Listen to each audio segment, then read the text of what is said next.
This is the story of Birna Briansdottir, and what happened during a night that started out completely normal and ended with her disappearance.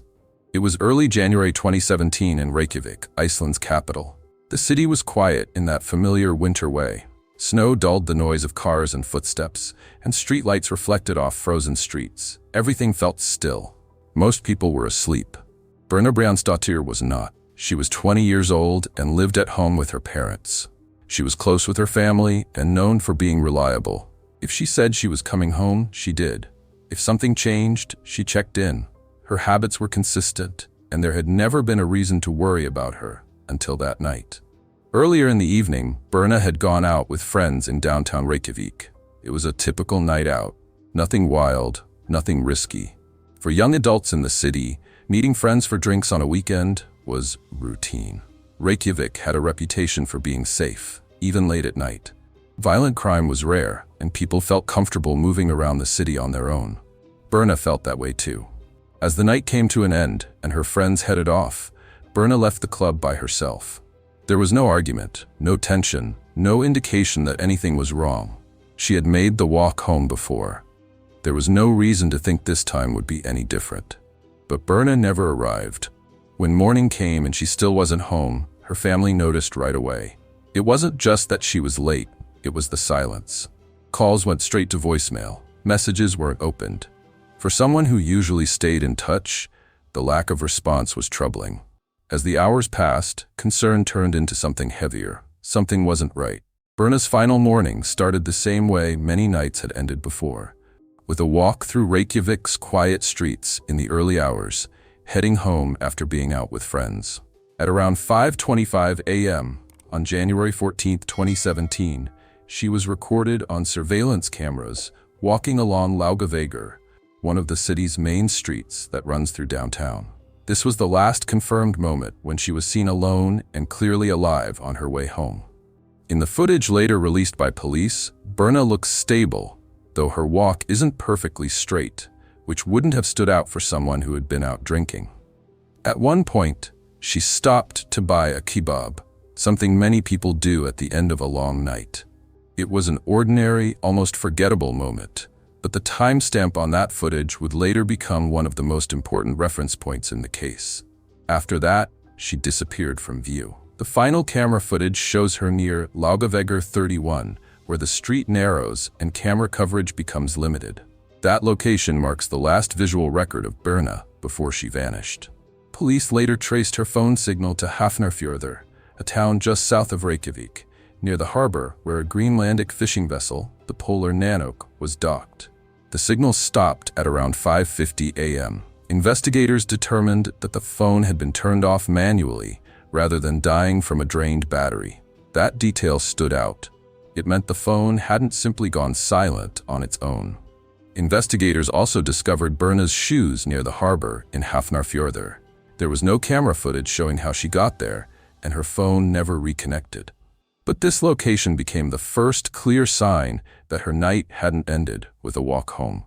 There was now a gap in the timeline, between the last sighting on Laugavegur and the moment her phone was switched off near the harbor.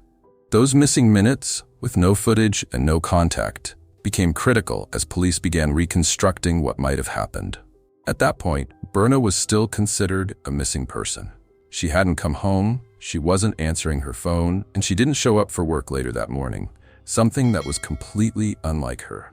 When Birna didn't come home that morning, concern started with her family and close friends, but it spread quickly. By the afternoon of January 15th, Reykjavik police made their first public appeal.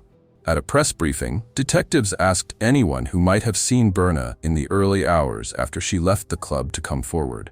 They shared a detailed description of her appearance, what she was wearing that night, and released still images from surveillance footage so people could recognize her.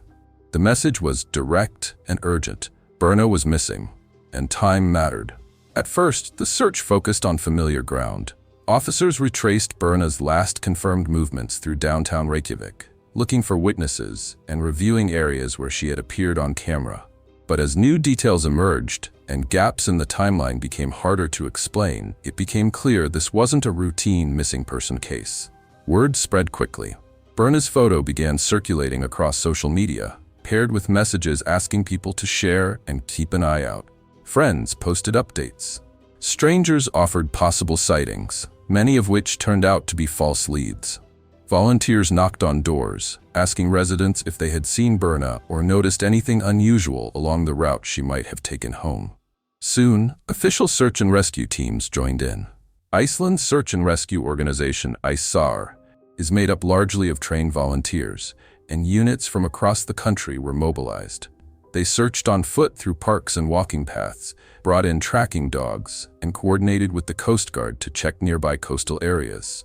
Early on, attention turned toward the harbor in Hafnarfjörður, just south of Reykjavik. That was where Birna's phone signal had last been detected. Volunteers walked long stretches of shoreline. Drones were used to scan from above. Boat crews checked the water and the edges of the harbor. Each day, more people joined the search. Neighbors, students, co-workers of friends, and people who had never met Birna but felt compelled to help. Estimates later suggested that hundreds of volunteers took part, covering roads, beaches, and open land, searching across vast sections of Iceland's winter coastline for any sign of her. The mood in the city shifted. Reykjavik, usually calm and predictable, felt tense.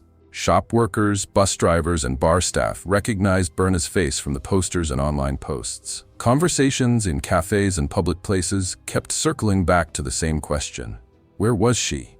Police continued asking for information, widening their appeal to include anyone who had noticed unusual activity, especially around the harbor. They asked about unfamiliar vehicles, movements that didn't fit the normal patterns of the area, and anything that might seem insignificant at first glance. In many places, a missing person case might briefly make headlines and then fade. But in Iceland, where serious violent crime is rare, Birna's disappearance struck a deeper nerve. People weren't just following updates. They were out searching, standing in the cold, trying to help bring her home. As the search entered its second weekend, investigators went through surveillance footage with extreme care. Hours of grainy video, frame by frame, timestamp by timestamp. The goal was simple: figure out what happened in the minutes after Birna was last seen. That's when they noticed a small red Kia Rio, captured by cameras just after Birna walked through downtown Reykjavik. It wasn't parked off to the side or driving past in the distance. It was right near the spot where she was last seen, almost as if it had appeared behind her. At first, it could have looked like any other car, but investigators saw something odd. It wasn't moving quickly or casually, like a car just passing by. Instead, it hesitated, lingered, and circled areas tied to Birna's disappearance. Every detail caught their attention. The car's presence quickly became a central piece of the investigation. Detectives started checking registration and rental records. Within days, they traced it to crew members of a Greenlandic fishing vessel, the Polar Nanook, docked in Hafnarfjörður harbor, the same area where Birna's phone signal had last been detected. But it wasn't just that the car was there. Its movements seemed to match the critical gap in Birna's timeline, the minutes after she vanished from central Reykjavik.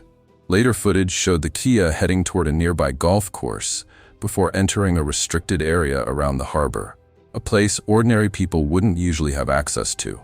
The timing was too precise to be coincidence. The car appeared just after Birna's phone pinged nearby and ended up close to the harbor where the Polar Nanook was docked. For investigators, it was a key lead they couldn't ignore. After weeks of searching and reviewing evidence with no breakthrough, the focus of the investigation began to shift. Police were no longer just looking for a missing person. They were trying to figure out who might be involved. That change became clear on January 18, 2017, when Icelandic authorities made their first major arrests. Special Forces officers carried out a carefully coordinated operation to take control of the Greenlandic fishing trawler Polar Nanook, docked at Hafnarfjörður harbor, the same area where key clues had pointed. Some officers arrived by helicopter, others boarded the ship directly, and the crew was detained for questioning. That day, 2 crew members were taken into custody. They weren't immediately charged, but they were held on suspicion of having information related to Birna's disappearance. These arrests marked the first time police publicly acknowledged that the investigation might involve the vessel and its crew, a significant shift from the earlier search for a missing person. Shortly afterward, a 3rd crew member was also arrested and brought to Reykjavik police headquarters for questioning. All three were interrogated through the night. Police were careful not to confirm any direct involvement at that stage, but the detentions made it clear that the case had entered a new phase. In the days that followed, authorities searched the Polar Nanok more thoroughly and discovered a significant quantity of hashish, about 20 kilograms or 44 pounds, on board. While this drug find wasn't directly linked to Birna's disappearance, it resulted in a fourth crew member being taken into custody. When the matter went before a court a few days later, just ordered that 2 of the crew members remain in custody for at least 2 weeks while the investigation continued. Both denied any involvement in Birna's case. One of them was released shortly after, when police determined his role was minor, while the other remained in solitary confinement under suspicion of a serious crime as investigators worked to connect evidence with witness accounts. The identification of these crew members, Greenlandic nationals in their 20s, marked a turning point in the investigation. Up until then, police had focused on tracking Birna's movements and following physical clues. With arrests made, the inquiry shifted to understanding not just what had happened, but who might have been responsible. On January 22, 2017, 8 days after Birna disappeared, a heartbreaking moment brought the search to a grim conclusion. Her body was found. The discovery shifted the investigation from hope to grief, and it came not from someone on foot, but from above. A helicopter crew with the Icelandic Coast Guard spotted her remains on a rocky stretch of beach near the Selvogsviti lighthouse on the south coast of the Reykjanes Peninsula, about 60 to 65 kilometers southwest of Reykjavik. It was far from the streets and harbor where she had last been seen, but this remote beach became the final point in a search that had gripped the nation. The body was discovered in the early afternoon, around 1 p.m., as the helicopter circled the coastline during the ongoing search. The crew alerted police immediately, and investigators and rescue teams rushed to the scene. For officers and volunteers who had spent days combing roads, beaches, and open terrain with little to go on, the sight of Birna's body was devastating. Police were careful in their early statements. They confirmed the identity of the body, but didn't initially release details about how she had died or how her body ended up on that beach. Detectives emphasized that the investigation was far from over. Finding her was only the beginning of understanding what had happened. The location itself added to the heartbreak. The beach near Selvogsviti Lighthouse is rugged and exposed, completely unlike the city streets and harbor where her disappearance began. It was unclear whether her body had been left there intentionally or carried by ocean currents after being placed in the water elsewhere. Police considered multiple possibilities and kept the specifics confidential as their inquiries continued. In the days that followed, early reports from RUV and other Icelandic media shared preliminary findings from the autopsy. They suggested that Birna had drowned and that her body showed signs of other trauma before entering the water. Some of her clothing was also missing. These details made clear that her disappearance was not a simple accident, it was a violent crime. The reaction across Iceland was profound. Violent crime is extremely rare in the country, and Birna's death shook the nation. In Reykjavik, thousands of people joined a quiet march to honor her life, walking slowly down Laugavegur, the street where she was last seen, carrying candles and flowers. The gathering was solemn, deeply personal, and a shared expression of grief. Her funeral, held weeks later at Hallgrímskirkja, Reykjavik's largest church, reflected that same mix of private sorrow and public acknowledgement. Hundreds attended, including Iceland's president and prime minister, showing how much her death had touched the nation. The search that had begun with hope ended with grief, and from that point forward, the investigation focused entirely on understanding what had happened during Birna's final hours and bringing those responsible to justice. As the weeks of searching gave way to weeks of forensic work, the investigation into Birna's disappearance began to focus less on where she had gone and more on what had actually happened to her. One of the earliest breakthroughs came when forensic teams confirmed that Birna had been inside the red Kia Rio, spotted on camera near the harbor. DNA testing and trace evidence inside the vehicle were conclusive.